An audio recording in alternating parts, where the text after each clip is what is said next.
I'm AZK from Team Dynamic. My position in Team Dynamic is the main opper. To practice my op, what I like to do is I usually just go on deathmatch servers and I try to scrim as much as possible. I think the main thing is scrimming a lot, because in deathmatch you can improve your shot, but you don't really improve your game sense and that kind of stuff. And I think when you're playing a competitive match, that's what's like really important. A lot of people are not sure like how to get like the most out of your no scoping. What I usually just like to do is I just like to pull out the op and I wait until like it stabilizes on the screen, and then I usually just shoot. And it's not always accurate, but that's the way you can get it to be like the most accurate. Like right now I'm aiming, if there was a guy right there, and I'm pretty far away for a no scope too, and like all my bullets are going pretty accurate. But if I'm not doing this technique and I'm just shooting as fast as I can, the bullets are gonna go like all over the place. A lot of people don't know when they should single scope or double scope. There's some spots that are really good to just single zoom, because you can see everything around a lot easier, and you can see flashes coming over certain like objects a lot easier. And a lot of people, I feel like they double scope way too much, and it basically gives them vision of nothing around that, and like one flash over the train or whatever, you will never see coming, and he's gonna be fully blind. Whereas if you would just have like single scope, you could see like everything more.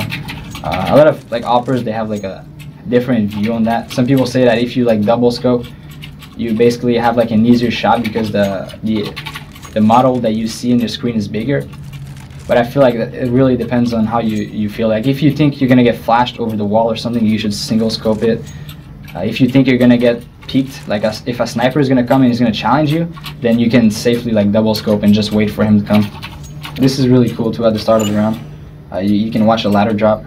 You can call to your team when there's people that go down the ladder, and when you have that information, usually your teammates can throw a Molotov or a smoke behind the ladder train, and that's completely like gonna disable any team going out the ladder train. People do this mistake way too often on this map, is like when they go down ladder, they'll usually get down this ladder like really carelessly, and sometimes they'll just go down like in the middle here and start running right away. And that's one of the main things that you don't want to do when you get down. So what you want to do if you're getting down ladder, this is like pretty basic, but it's really helpful too. You want to jump when you're on the ladder, so you get in this corner right there, and then they don't see you, and you can just jump across and they won't even see your feet.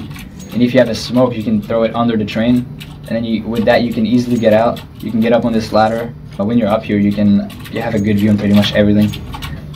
So in my opinion, this is one of the better spots to op.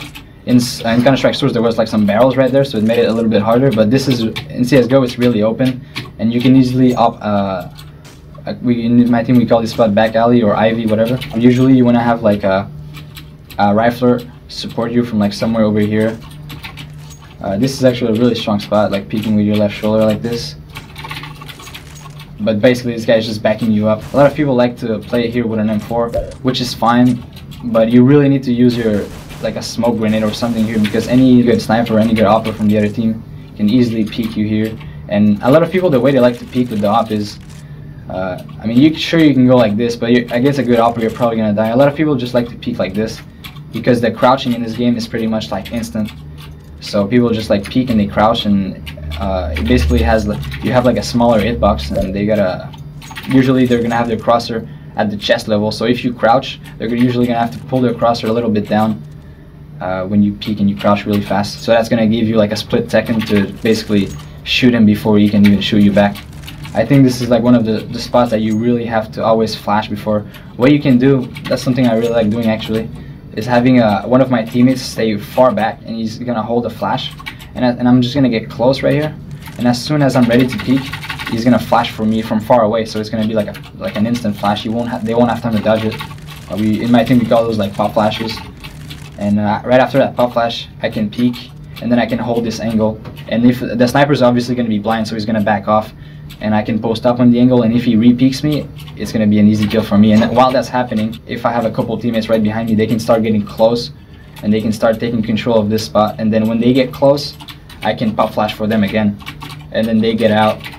Usually you want to smoke one side out, and then we can usually just get out, take control of this. And when you have control of like basically this whole lane, if you control this whole area, it's really easy to on this map to win the round.